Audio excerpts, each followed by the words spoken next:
إن ربك يعلم أنك تقوم أدنى من ثلثي الليل ونصفه وثلثا وطائفة من الذين معك والله يقدر الليل والنهار علم أن لن تحصوه فتاب عليكم فاقرؤوا ما تيسر من القرآن علم أن سيكون منكم مرضى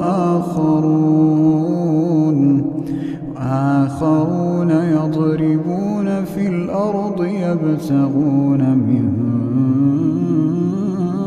فضل الله وآخرون يقاتلون في سبيل الله فاقرؤوا ما تيسر منه وأقيموا الصلاة وآتوا الزكاة وأقرضوا الله قرضا حسنا وما تقدموا لأنفسكم من خير تجدوا عند الله هو خيرا